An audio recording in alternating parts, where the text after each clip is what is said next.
ओम। आज आपके सामने है ये गेहूँ ज्वार गेहूँ घास। और आपको मैं बता दूं कि नदी का स्वभाव क्या होता है। वैसे तो पूरी दुनिया इसके विषय में आपको बहुत कुछ बोलेगी, काफ़ी किताबें निकलती हैं इसके लाभ के विषय में। कई कंपनियां जो इसके पाउडर को बनाता है वो भी बताता है। लेकिन आज दो बातों को आप समझो तो इसके ताज़े जूस का आप समझ जाओगे सेवन, वो भी लगभग ना के बराबर पैसे में, और आप अपने घर में सबको पिलाना भी चाहोगे, देना भी चाहोगे। इसको ऐसे समझते हैं, नदी का स्वभाव क्या है। नदी अपने शक्ति रूप में कब होती है? जब नदी में पूरा पूरा पानी हो और वह पानी जो है साफ़ सुथरा हो। मैं क्या बोला? नदी में पूरा पूरा पानी हो और नदी बिल्कुल साफ़ हो, उसका पानी बिल्कुल साफ़ हो। अगर ये दो चीज़ है तो हम नदी को परिभाषित करते हैं, एक नदी को रिवर के रूप में, अच्छी नदी के रूप में जानते हैं। उसी ढंग से हमारे शरीर में भी बहुत कुछ चीज़ों का प्रवाह होता है हमारी नस नाड़ियों के द्वारा। जैसे जल का प्रवाह होता है, रक्त का प्रवाह होता है, फिर आपको ऊर्जा का प्रवाह होता है।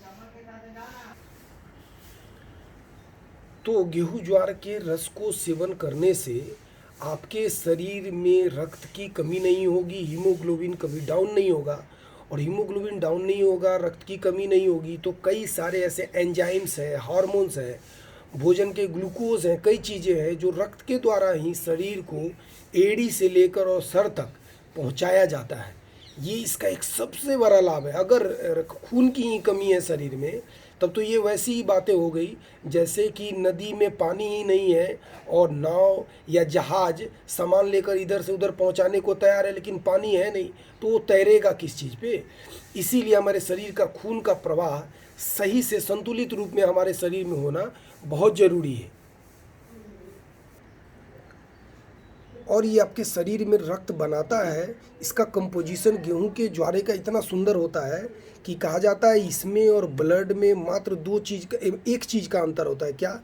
तो इसके रंग का। इसका कंपोजिशन जब देखेंगे, ऐसे मान्यता है, ऐसा कहते हैं कि ये इतना लाभदायक है खून के लिए, इतना लाभदायक है कि इसमें और रक्त में सिर्फ और सिर्फ रंग का फ़र्क होता है। तो आपका ब्लड को ये पूरा पूरा बना के रखेगा।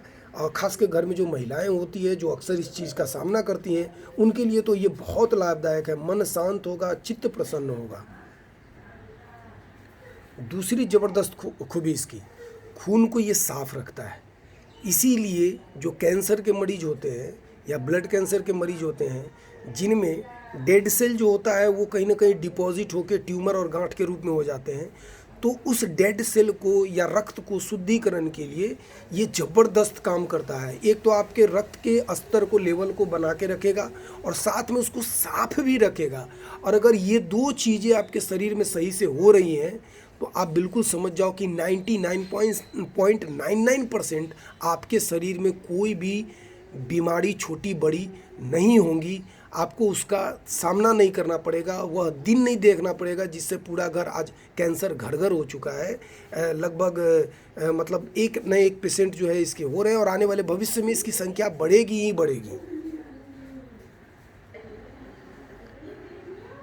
इसलिए मेरा आपसे रिक्वेस्ट है, घर में इसको उगाइए और जब 7-8 इंच का हो जाए तो आप इसको काट के और इसका जूस बनाइए थोड़ा पानी मिलाकर, और तब जाके स्वयं भी और अपने परिवार में, विशेषकर मैंने बताया कि माताओं को, बहनों को ज़रूर पीने की सलाह दीजिए। इससे क्या होगा कि उनका मन शांत होगा, चित्त प्रसन्न होगा, शरीर अच्छा रहेगा, रक्त की कमी नहीं रहेगी और रक्त जो रहेगा वो शुद्ध आपके शरीर में होगा। ये आपके चेहरे से दिखेगा भी। तो इसको, और कोई खर्च भी बहुत नहीं है। आप 2-4-6 गमलों में, जैसे और भी मैंने गमले में लगा रखा है। अब इसका सेवन जो है करीब महीने में 10 दिन कर लेना है, 8 दिन कर लेना है, ये काफ़ी है और बहुत बढ़िया है। ओम, धन्यवाद।